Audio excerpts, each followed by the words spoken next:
Parasitic attachment.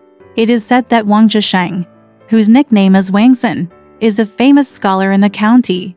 When he was young, his parents loved him very much because he knew his father when he was still a baby and thought he was naturally smart. After growing up, he became more and more beautiful. He was able to write articles at the age of 8 or 9. He was admitted to the county school at the age of 14, determined to choose his own partner. His father, Wang Gui'an, had a sister named Erniang, who married the scholar Xiu Xiu, and gave birth to a very smart and beautiful daughter named Xiu Xiu. After Wang and Sun met the lady, he fell in love with her very much. He thought about her day and night, and gradually stopped eating and drinking, and became ill. My parents were worried and sad, and asked hard about the reason. Wang's son then told what was on his mind. The father had no choice but to ask a matchmaker to go to his sister's house to propose marriage. Xiu Xiu was a strict man and felt that it was unreasonable for his middle cousin to marry again, so he declined the marriage. Wang's son learned that his condition became more serious. The mother, Yan Niang, had no choice but to secretly beg her Niang to ask a lady to come home to comfort Wang and son. When Xiu Xiu heard about it, he was so angry that what he said was hard to hear. As a result, Gui'an and his wife were completely desperate and had no choice but to let Wang and son live and die. There is a wealthy family named Zhang in this county. They have 5 beautiful daughters. The youngest one is called Wook. She is particularly beautiful, the most outstanding among the sisters. She has not yet been engaged. One day, Wook met Wang's son on the way to sweep his grave. He took a peek from the car and fell in love at first sight. He told his mother after returning home. Her mother found out what she was thinking, so she called a matchmaker named Yu and revealed to her intention to marry the king and grandson. Yu understood the idea and came to Wang's house immediately. At this time, Wang and son were still ill. When Yu heard about it, she smiled and said, "I can cure the young master's illness." Yan Niang asked why, and Yu explained her purpose and praised Wook. Yan Niang liked it very much and asked Mrs. Yu to go and talk to Wang's son. Mrs. Yu walked into the inner room, touched Wangsun and told him about it. Wangsun shook his head and said, "The doctor you hired is not right for my illness." "What can he do?" Mrs. Yu said with a smile. "To treat a disease, you have to ask whether he's not a good doctor. If he's a good doctor, even if he's asking for medical relief and the reason is medical respite, that's fine. Why bother begging that person and waiting for her even after death?" "Isn't this stupid?" Wang's son said. Tears sighed and said, "But among all the doctors in the world, there is no one who is better than Yai." Yu sneered and said, "Why is the young master so ill-informed?" Then he described Wook's appearance, expression, body posture and clothing. With gestures, he tried his best to describe it. Wang's son still shook his head and said, "Forget it. This person is not the person I thought of." Then he turned around, faced the wall, and never listened again. Seeing that his mind had not changed, Yu had no choice but to get up and leave. Another day, when Wangsun was in a daze, he suddenly saw a maid come in and said, "The person you miss is here." Wangsun was so surprised that he jumped up from the bed and hurried out, only to see a beautiful beauty standing in the courtyard. If you look closely, you will see that she is not a lady. She is wearing a pine-colored fine-pleated embroidered skirt, slightly revealing a pair of small feet. She is extremely beautiful, and she is really no less than a fairy. Wang and Sun hurriedly saluted and asked for their names. The beauty replied, "I am Wook. You are an infatuated person, but you devote all your love to a lady, which is unfair." Wang's son apologized and said, "I have never seen a beautiful woman in my life, so I only have a lady in my heart. Now I know my sin." The two made a marriage vow. While they were holding hands and reluctant to part, Yan Niang came to visit and touched Wang and Sun with her hands. Wang and Sun suddenly woke up, but it was a dream. Looking back on Wook's voice and smile in the dream, I still vividly remember it. I thought to myself, Wook Yu is really as beautiful as I dreamed of, so why should I pursue that hard-to-find person? Then he told his mother about the dream he had just had. Yan Niang liked his change of mind very much and immediately asked a matchmaker to propose marriage. Wangsun was afraid that his dream was not accurate, so he asked a neighbor, an old lady who was familiar with the Zhang family. He made an excuse to go to Zhang's house to see Wook secretly. The old lady came to Zhang's house. Wook was in illness, leaning on a pillow with his chin in his hand, looking very graceful and graceful. The old lady stepped forward and asked, "What disease does the girl have?" Wook played with his belt and remained silent. Her mother answered on her behalf, "What's the matter? I've been vomiting with my parents for several days in a row." The old lady asked the reason again. And Wook's mother said, "Several families proposed marriage, but none of them were willing. It's like a parasitic in the Wang family. I don't want to get married." It was a few words of advice from me, a mother, and I stopped eating or drinking for several days. The old lady smiled and said, "The girl and the prince are indeed a pair of beauties. If he after meeting the girl, I'm afraid I'll miss her so much that I'm going to die. After I go back, how about asking her family to propose marriage?" Wook quickly stopped him and said, "You must not. If it doesn't happen, it will become a joke." The old lady said after swearing that the promise would come true. Wook smiled. After returning, the old lady told Wangsun about Wook's appearance, which was exactly the same as matchmaker Yu's description of Wook.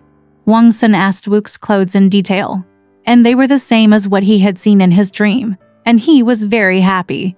Although I feel a little more relaxed, I still don't dare to believe what others say.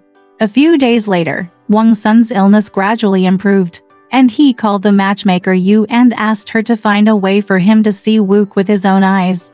Yu was in a dilemma, so she agreed and left. After a long time, there was no reply.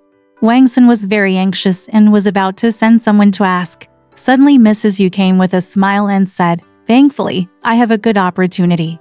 Wu Niang has been ill recently, so she has her slaves help her to go for a walk in the opposite courtyard every day. Master, how can I help you? Go hide near her house and wait." Wu Niang walked slowly, and then you can look at each other carefully.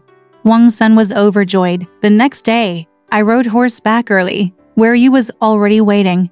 He asked Wangsun to tie the horse to a tree, led him into a house facing the street, took a seat for him, closed the door and left. After a while, Wook helped the maid out of the house. Wangsun hurriedly stared through the crack in the door. When Wook passed by the door, Yu deliberately pointed to the clouds in the sky and the trees on the roadside to let Wook look at her and make her walk slower. Wangsun took a closer look and was so surprised that he almost couldn't control himself. After a while, Mrs. Yu came in and said with a smile, "Can you take the place of the lady?" Wangsun Han was delighted and thanked her again and again. After returning home, parents are asked to ask a matchmaker to propose marriage immediately. The matchmaker rushed to the Zhang family, but the Zhang family replied that Wook had already promised to someone else. When Wang and Sun heard this, they felt regretful and depressed, and immediately fell ill again.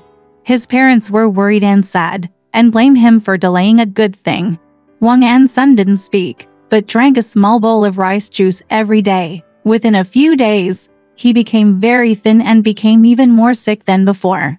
A few days later, matchmaker Yu suddenly came to Wang's house. When he saw Wang's son, he asked in surprise, "Why are you so sick?" Wang's son shed tears and told Yu about the people Wook had promised. Yu smiled and said, "Young master, at first, she took the initiative to propose to marry you, but you didn't agree. How can you be so happy today when you beg her? Even if she really promised her, she could still think of another way. If you had agreed with me earlier, let's talk about it. Even if the son was promised to the emperor of the capital, I can take it back." Wang's son was very happy and asked Yu to find a way. Mrs. Yu asked him to quickly write down a letter and send someone to deliver it, and agreed to meet at Zhang's house the next day. Wang Gui'an was worried that this would be too abrupt and would be rejected by others. Yu said, "I made an agreement with Mr. Zhang a few days ago, and only a few days later I suddenly regretted it. Besides, he really promised his daughter to someone, and there is no letter or post yet. As the saying goes, he who cooks first eats first. What are you still doubting?" Wang Gui'an had no choice but to comply. The next day, two servants were sent to deliver the letter. The Zhang family didn't say anything else. They accepted the letter and rewarded the two servants heavily. Wangsun's illness recovered immediately, and from then on, he no longer cared about the ladies. Previously, when Zheng Ziqiao refused the Wang family's proposal of marriage, the lady was unhappy. Later, when I heard that Wangsun was engaged to a girl from the Zhang family, he became increasingly depressed. He also fell ill and his body gradually weakened. My parents asked but didn't say anything. The maid caught a glimpse of her thoughts and quietly told her second mother. After Zheng Ziqiao heard about it, he was very angry and did not ask a doctor for treatment. He just let it go. Niang said resentfully, "My nephew is not bad at all. Why are you so pedantic and stubborn that you want to kill my daughter?" Zheng Ziqiao was furious and cursed. "You gave birth to a good daughter. It's better to die early to avoid this. Make others laugh." From then on, the couple turned against each other. Niang then discussed with her daughter that she could still marry Wangsun, but she would have to be the second wife. The lady lowered her head, as if she was very willing. Niang discussed it with her husband again, and Zheng Ziqiao became even more angry. She blamed Niang for everything, pretending that she did not have this daughter and would never care about her again. The second mother loved her daughter very much, so she wanted to do what she promised. Only ladies would like her, and her illness gradually recovered. The second mother inquired secretly and found out that the king and grandson were going to get married in a few days. On that day, at dawn, Niang sent someone to borrow servants, carriages and horses from her brother Wang Gui'an on the grounds that her nephew was getting married and needed to go back to her parents' home to visit relatives. Wang Gui'an loved his sister very much. He felt that her sister was from a neighboring village, and the road was not far away, so he asked the carriages and horses to pick up Niang first. As soon as the car arrived, the second mother dressed her daughter up, ordered the car to be pulled, and had two servants and two women escort her to the Wang family.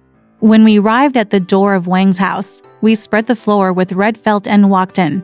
By this time, the drummers were all ready, and the servants who followed started to play music at their orders. The drums and drummers were loud and the crowd was buzzing. Wangsun hurried over to take a look and saw a woman with a red handkerchief on her head.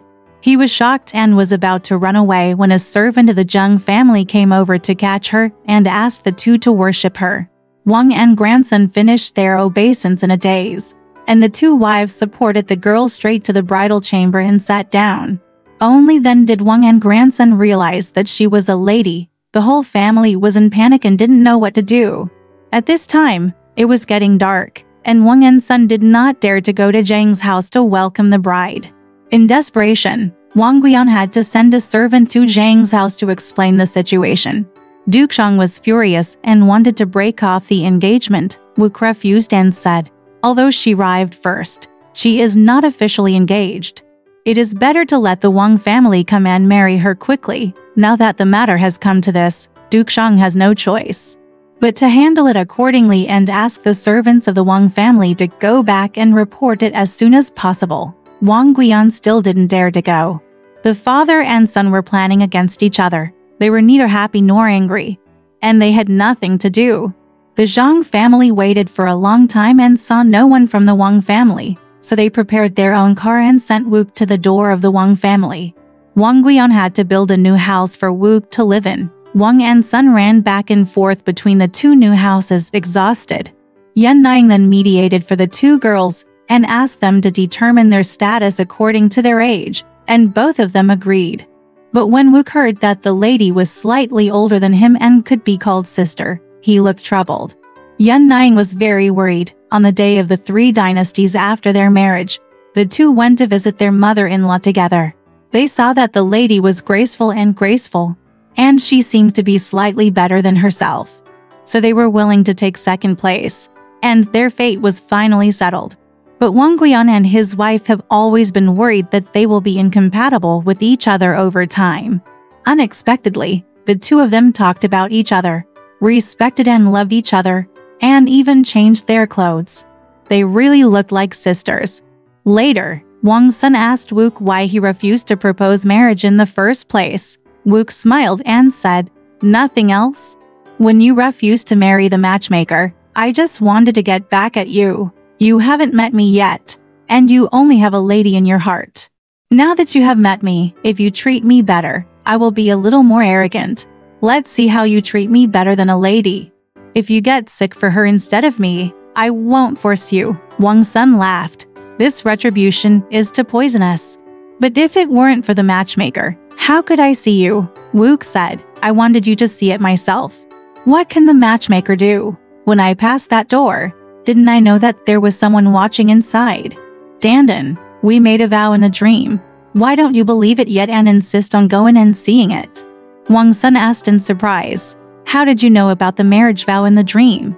Wu said, "When I was ill, I dreamed of your home. When I woke up, I thought it was too ridiculous. Later, I heard that you also dreamed of me, and I realized that my soul had really been here." Wangsun was extremely surprised and described the scene in his dream in detail.